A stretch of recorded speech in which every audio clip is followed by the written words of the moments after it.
Hi foodie friends, Jessica here, and today we are making key lime pound cake. It is a twist on my traditional vanilla pound cake that is super popular, but uses lime for a fresh, summery, springy taste. Before we get started, make sure you follow us, like, comment, do all the things. We love to interact with all of our foodie friends. Let's get started.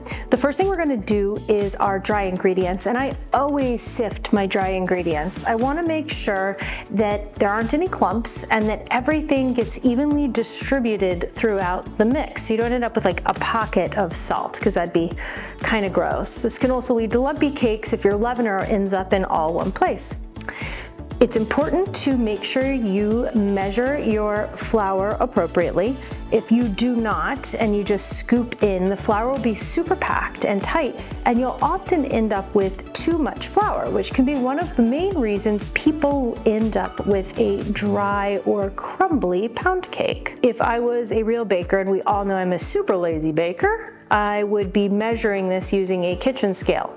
The next best thing is to gently scoop the flour into your measuring cup and then use the flat side of a knife to level it off. This recipe calls for 3 cups of flour, which yes, is a lot of flour for a loaf cake, but that's because it makes 2 loaf cakes. So even if you don't need 2, feel free to freeze the other one and just glaze it when you're ready to use it. Or you can use one recipe and make it into a large bundt cake instead of 2 loaves.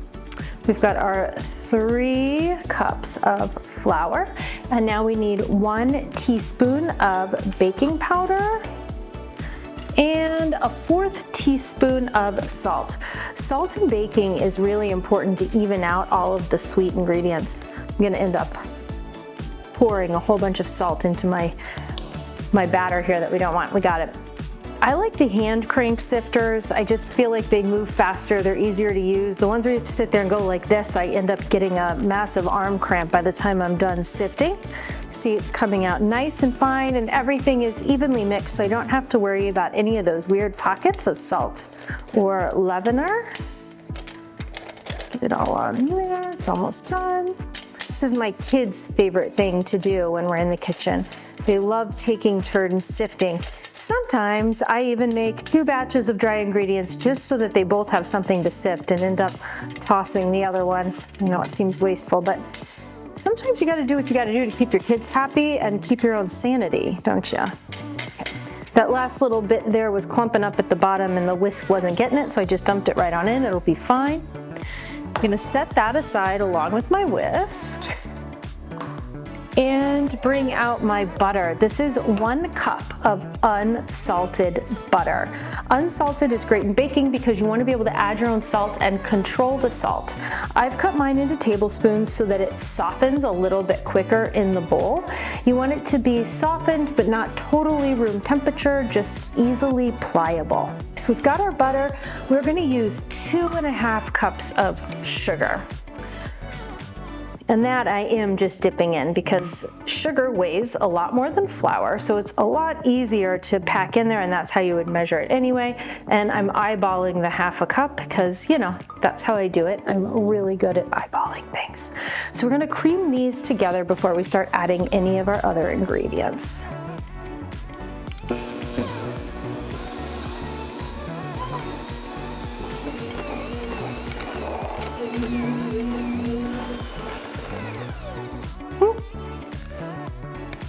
I know it sounds super weird, but the smell of creaming sugar and butter together is so lovely. It really brings back my childhood. So creaming is a process that should take you about 2 to 3 minutes, and most people don't cream for that long. It helps air incorporate into the batter, and at this stage it's best to do it because if after we add the flour and we beat it too much, you could end up with dry, brittle cake or cookies, whatever it is you're creaming. Cream this together. It should end up kind of looking like a wet sand a little bit. It'll be paler in color and there won't be any large bits of butter hanging around the bowl. The next thing we're going to do is add our lime. So this is a key lime pound cake. The trouble is that it can be really, really challenging to find key limes, and I actually couldn't find key limes today. You're perfectly fine if you want to go ahead and use a regular lime. What's the difference between regular lime and key lime? Key limes are usually smaller, they're probably a little bit more yellow, and they're less acidic, so they don't have as much of the taste to them. They're a little bit sweeter, but it doesn't mean that you can't use regular limes when you're in a pinch. We're looking for about 1 tablespoon of fresh lime juice. So if you do want to have the key lime wonder, you could use key lime juice. This is one that I use for cocktails if I can't find key limes, but as we know, any citrus juice that comes in a bottle has lost some of its natural flavor and taste, and lime is the main element of this dish. So I don't want to take away from that. If I was going to use the bottled key lime juice, I'd probably add a tad more just to get a little bit more oomph out of it.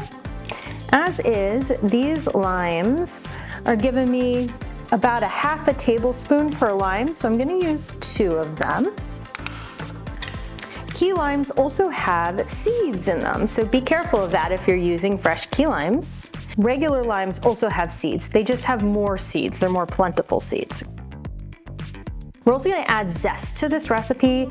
Lime juice and lemon juice versus zest serve 2 very different purposes. The juice is going to be a little bit more tart, a little bit more acidic, but the zest, which is just this outer coat before you get to the white, the pith, which is bitter and you don't want bad, is going to be a very pure lime flavor. It adds loads to the dish. We're even going to use it on top in the icing. So if you're somebody who's like, I'm just going to use the lime juice, it'll be good enough. Let me tell you that adding this double layer of lime does serve a good purpose. And if you really like lime like I do, go ahead and add the zest from an entire lime. You won't regret it, I promise. If you just want like a barely there lime to serve with tea or coffee in the morning, go for it. Just use about 1/2 teaspoon. But I'm going full bore on this. I've got about a full teaspoon of zest in here. You could even add more if you wanted to. I don't judge. I do not judge. I'll use that lime for a drink later. Okay, so we've got our lime juice, we've got our lime zest, and then I'm gonna add eggs, 5 eggs. Yes, a lot of eggs. But did you know pound cake got its name because you'd use 3 pounds of things? Pound of flour, pound of sugar, pound of eggs. And that's why it was called pound cake. So the original actually had even more eggs. Mix that up until it's good.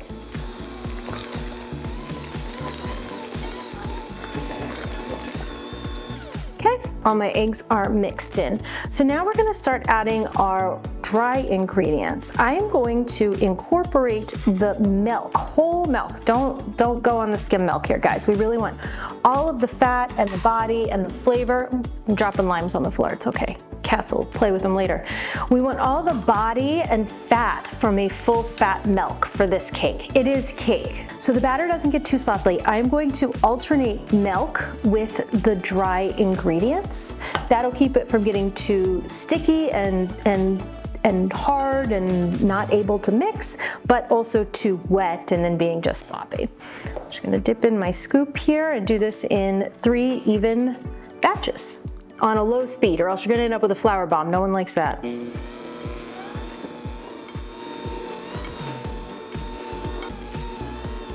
As soon as most of the flour is incorporated, go ahead and add a tad bit of milk, about 1/3 cup of milk.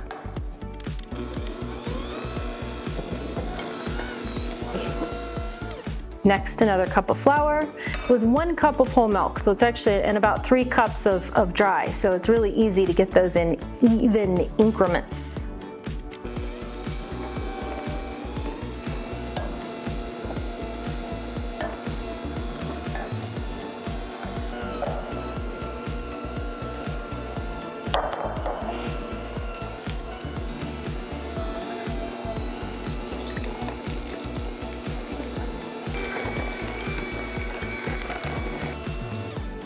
We have it fully incorporated. Don't overmix it. Again, this is that point where you can develop a little bit too much gluten, add too much air, and that is one of the reasons we end up with dry cake. No one wants dry cake. I have a little bit of flour around the outside. I'm gonna fold that in and get these beaters out of the way so that they're not in my way. Does anybody else test the batter before they test the cake? Guys, I'm not afraid of a little raw egg. I have a prepared loaf pan, standard loaf pan, 9 inches.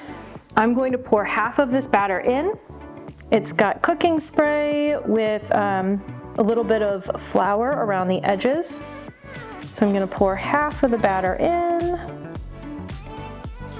It's probably a little bit more, but I'm being generous here because I'm only making one today. This one is going to my book club meeting tonight. And oddly enough, we just read a book called Black Cake. So I'm not making black cake, but I am making cake. Give it a few taps. Put this in a 350-degree oven for, I'd check it around 45 minutes with a toothpick just to be sure. You don't want it to get too browned.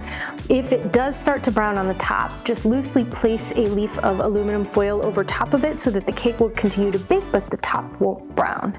It should take around 50 minutes to cook fully, but we all know no oven is the same. So keep an eye on it and know your oven. Our cake has baked, it is fully cooled, and now it is time to ice it. I'm gonna use a basic powdered sugar icing, but instead of using milk and vanilla, I'm gonna use fresh lime juice to make the icing. Of course, you could always go back and use the old school vanilla and milk option if you wanted to, but it is a key lime, or in this case, just lime, right? Pound cake. So each one of these limes will give you, everyone's very variable, a couple of teaspoons of juice. We are making a half portion of this since I only baked off one of the loaves. So I have about 1 cup of powdered sugar in my bowl, and I need about 1 tablespoon of a liquid to make a pourable, drizzleable, say that 5 times fast, glaze. I don't know about you guys, but I am notorious for adding a little too much liquid because it doesn't look like that much, and then needing to add more powdered sugar. Then I add too much powdered sugar and I need another drizzle of liquid, and it's a vicious, vicious cycle. So let's start with that and see where we get, because it just melts on in there. And it looks like I'm off to a good start. Okay, a little pasty, I need a little bit more, but it's okay. Ooh, that's a sugary lime. Okay. Probably need at least 1 more half.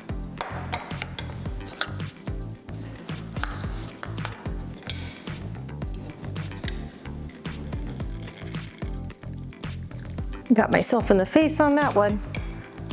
Oops. Okay, mix it up.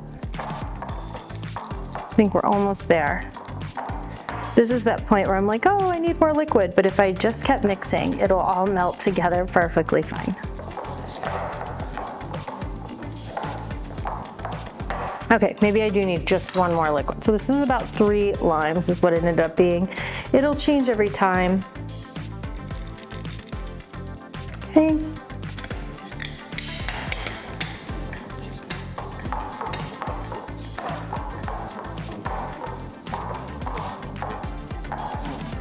Perfect.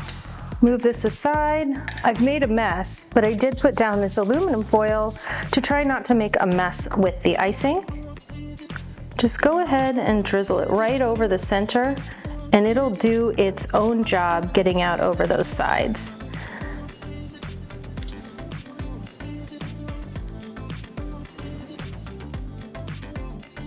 Oh, I love watching icing drip. It's mesmerizing.